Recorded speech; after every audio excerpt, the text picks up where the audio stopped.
Баршаңызға қайырлы күн достар. Сіздерді келіп жеткен ұлыстың ұлы күні Наурыз мерекесімен шын жүректен құттықтаймын. Бүгін мен өзім жасайтын рецептпен бөлісетін боламын. Наурыз көжені әркім әрқалай жасайды. Егер де осы наурыз көженің жасалу жолын көргіңіз келсе, видеоны соңына дейін көріп, лайк басып, комментарий жазып, каналға тіркелуді ұмытпаңыз. Қажетті азық-түліктерді төменге мөлшермен толық жазып қоямын. Ең бірінші қазанымызға салқын суымызды құйып, отқа қоямыз. Сосын оған жылқының сүрленген қазысын және етімізді саламыз. Тұзымызды салып, бір қайнап шыққан соң көбігін алып, баяу отта 2-2,5 сағатта толықтай ет піскенше пісіріп аламыз. Мен бұл жерде дәмдерді толықтай жуып қойдым. Енді барлығының үстіне ыстық су құйып, 2 сағатқа бұқтырып қоямын. Сіздерге кеңесім, ноқат, жүгері, лобия және арпаны бір күн бұрын ыстық суға осылай жібітіп, сосын пісіргендеріңіз дұрыс. Себебі бұл 4 дән өте қатты болғандықтан пісуі өте қиын, уақыттарыңызды ұзақ алуы мүмкін.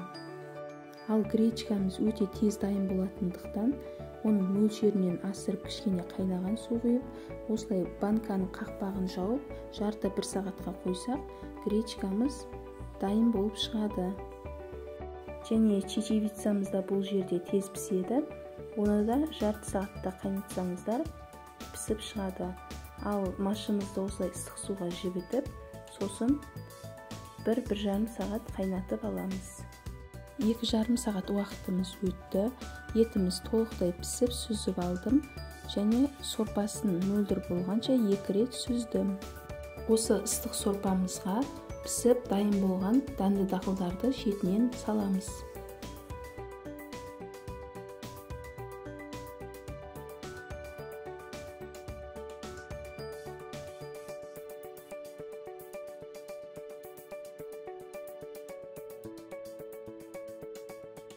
Сосын суыған етімізді және қазымызды қалауларыңыз бойынша турап, оны да сорпамызға қосамыз.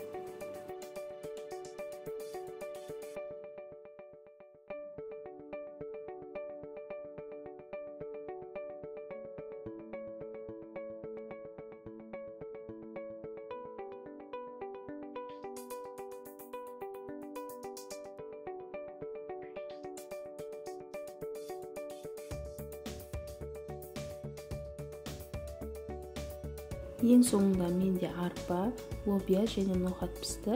Оларды да сорпаға қосып, жақсылап араластырамыз. Сосын айран мен қаймағымызды блендерде езіп, оны да қосамыз. Міндетті түрде сорпамыз кішкене суыған болуы керек, әйтпесе айраныңыз іріп кетеді. Айранды өз қалауларыңыз бойынша қоссаңыздар болады. Осылай менің наурыз көжем дайын болды. Мен аса қою болғанды ұнатпаймын, кішкене сұйықтау болғаны дұрыс. Егер осы менің рецептім сіздерге ұнаған болса, сіздер де жасап көріңіздер. Өте дәмді болып шығады. Егер де сізге видео ұнаған болса, менің каналыма тіркеліп, лайк басып, комментарий жазуды ұмытпаңыз. Тағы да наурыз мерекесі құтты болсын. Келесі видеода кездескенше аман сау болыңыздар.